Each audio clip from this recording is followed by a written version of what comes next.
Hello YouTube, this is Marauders here, and today I have the Acer Aspire Switch 10. So this is the new new Atom tablet by Acer. Like its name specifies, is a 10-inch tablet.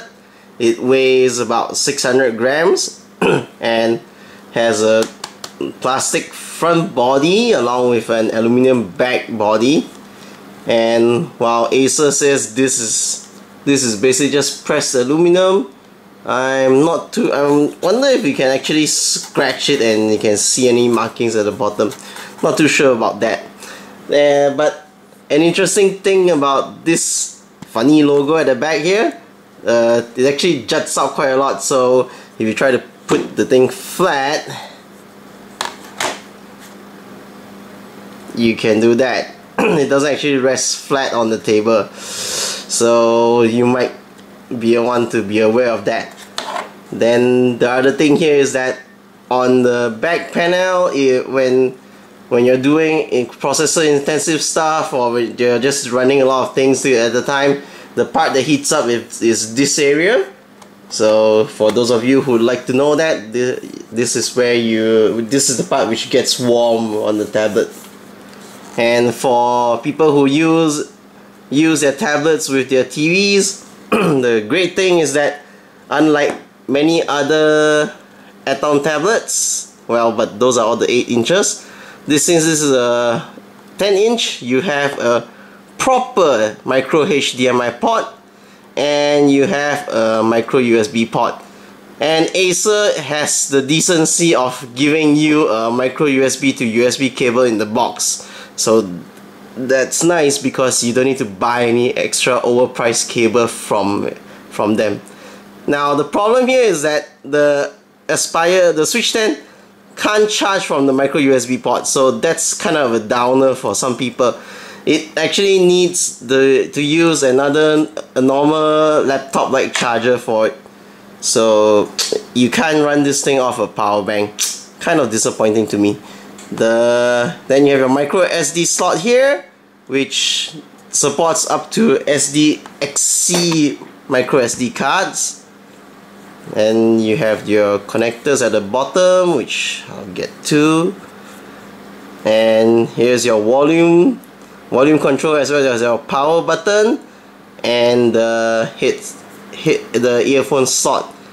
Now the headset slot supports both the normal earphone only, or the one with a 3-prong where you have a mic in as well.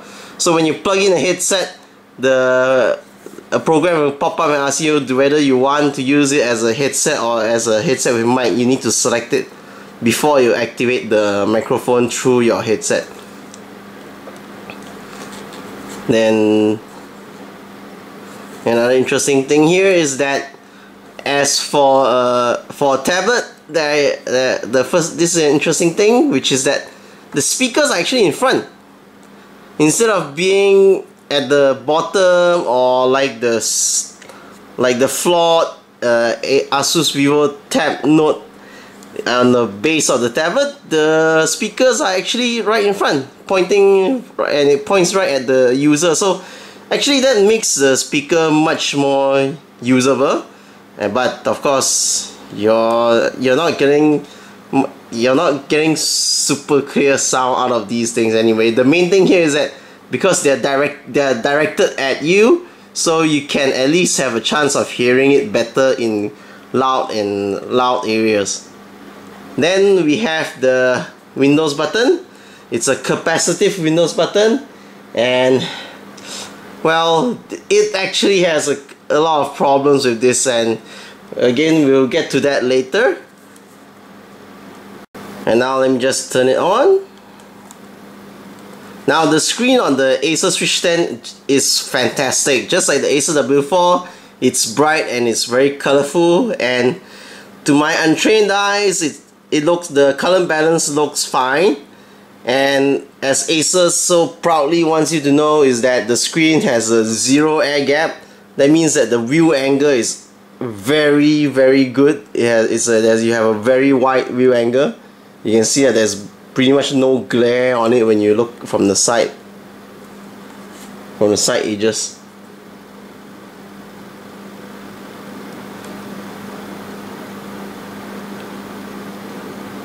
Now, one thing you should know is that like many other tablets that I've seen so far, is that if you set the screen brightness down to very low, it seems like whatever controller that they are using has some trouble keeping it on that very low setting. So if you have the screen on very low brightness, it tends to, you see some slight flickering every now and then.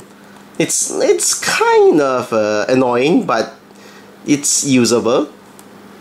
Now the Acer Switch 10 comes with a keyboard dock. Okay, so let's just put this on. I'm gonna remove the little thing I use to cover the serial number. Okay, so when it docks, it makes a nice satisfying click. That sounds really good. But the problem here is that because the magnets are really strong, sometimes you end up doing this, where you get it misguided if you just try to plug it in. Sometimes you miss, so you just need to be aware of that. But the magnets, well, it's really strong, and it sounds nice when you dock it in.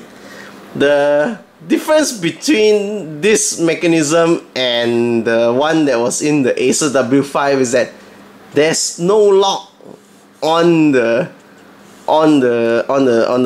docking area. So basically you just pull it off and put it in. Now, I guess someone at Acer thought it was a great idea, but because of that, you have to remember this is not an actual notebook. Do not try to lift it up using the screen only. I mean, it feels very tight, but seriously, if you're gonna move it around, never hold it by the tablet when you're docked to the screen. I don't think you want to do that.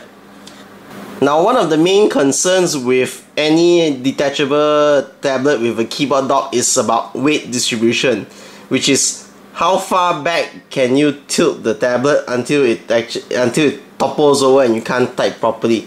Well, I'm glad to say is that on a flat surface, you can actually tilt the screen quite far away.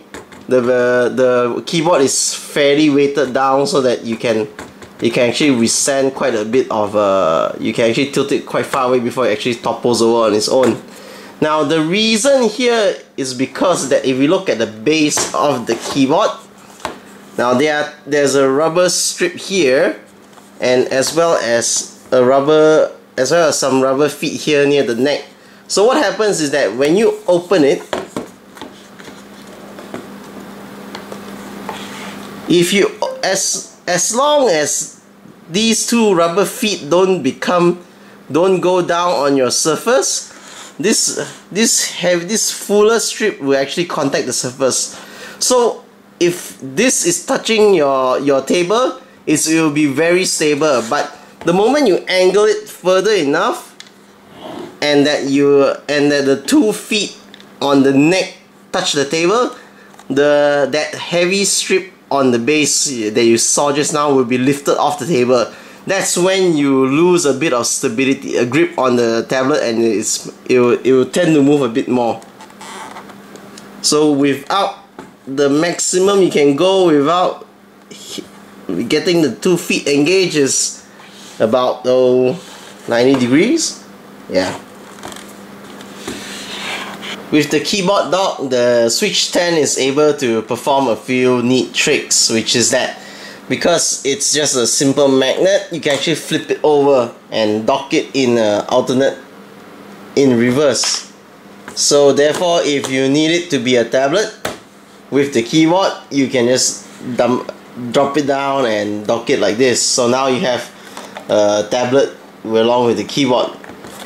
You can, of course, in this mode, you can have what they call the presentation mode. So you can bring it up and you can use it while you are with the keyboard stowed away at the back.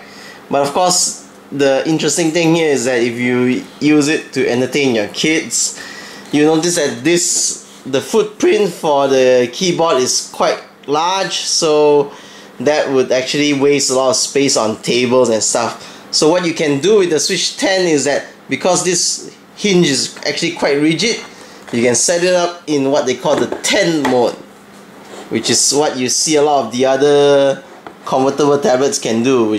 So you basically just stand it up in the sort of a 10. So this takes up much less space than having the keyboard lie on the table. But one of the interesting things I do find is that in other convertibles that have this 10 mode, sometimes they put some extra rubber grips here on the side so that they don't slide around that much. But Acer didn't put it here, so I wonder why that's the case. But nevertheless, it holds the shape pretty well, and it's just that without any grip, it slides around very easily. But well, it works, so that's definitely a plus. The keys on the keyboard, I mean, it's a small 10-inch keyboard. I guess you can't ask too much for it.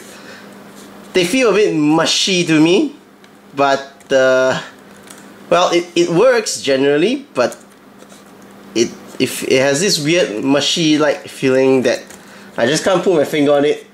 I guess, well, I don't know how to comment on the keyboard. It basically just works. I personally wouldn't want to type long term on this thing because the keys feel really weird to me. Now in the keyboard you have a 500 gig hard disk, but there's no extra battery in it, and basically the keyboard and hard disk are connected as USB devices to the tablet. So this is actually like a nice giant hub, USB hub to the operating system. Now as for the touchpad supports multi-finger gestures, so you can scroll or you can zoom around with it and you can do other things with it. But one thing to keep note of is that the button on the touchpad is that there is only one physical button underneath the touchpad. So depending on where your finger is at, when you click it, it detects it as whether it's a left click or right click. So obviously, because there's only one button under the touchpad, you can't say right click and then do a left click. So be aware of that if you need to do stuff like play games on it or some other editing tools or something. Now system performance wise, the clock speed of the processor on the Switch 10 is actually the same as the Acer W5. So for the base performance, you're actually getting similar performance to the Acer W5. But the difference here between the chip used in the Aspire Switch 10 is that the graphics speed is actually a bit higher than the Acer W5. Now this makes the Switch 10 actually quite decent when you're trying to play games with it. And I have a few videos about game playing on the Switch 10, so do check them out. But my recommendation is that you should uninstall any of the Acer built-in apps the moment you get the Acer Switch 10, because first of all, you only have 17 gig left on initial startup, so you might want to reclaim the space as much as you can, especially if you don't have an additional micro SD card. And the other thing is that from what I was seeing, if the Acer Cloud Platform programs seem to be really sucking down system performance, especially when you're out and about, when you don't have wireless access. It was really using a lot of CPU cycles trying to do something to it. So I do recommend that if you don't use the Acer Cloud Platform, do uninstall it. It really seems like there's an issue with that. And speaking of issues, there is the only reason that's stopping me from recommending this to anyone who is looking for a decent large size 10-inch tablet, Windows tablet, is that there's actually a very bad issue right now with the Acer Switch 10. And it has something to do with this Windows button. Now normally it works, you can just press it and it comes in and comes out, but every now and then it will just go crazy and you won't be able to touch it anymore. And what happens is that it will be because it's as if you were holding it down. So what happens if you hold down the Windows button is that if you hold down the Windows button and you press volume down or volume up, you start doing things like doing a screenshot. And worse, if you press the volume up button, starting narrator, you will start the screen narrator program. So this is extremely annoying, and I actually have another video that let me try and turn this off. Tooltip, volume up. That's why I said this is very annoying. Exiting narrator. Okay, so I actually have another video that documents this process, and this is one of the very serious issues on the Acer Switch 10. This really annoys the heck out of my wife when she tries to use it.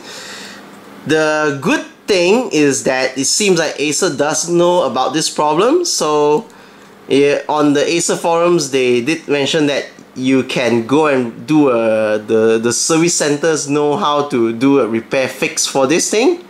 And there is a rumor where they have a refresh of the Acer Switch 10 where the Windows button is actually on the side, but I haven't actually seen that before.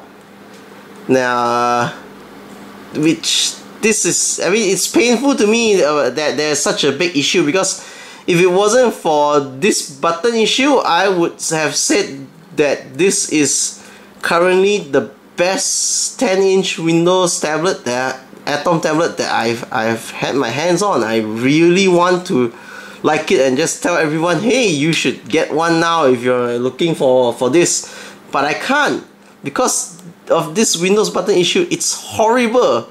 It's really horrible. I'm really pissed at Acer for again missing that one step to make it a perfect device. So my recommendation is that if buy the Acer Switch 10 if you think you can deal with the problems with the Windows button, or if you actually see that instead of a capacitive Windows button, you actually see that the Windows button is actually on the side.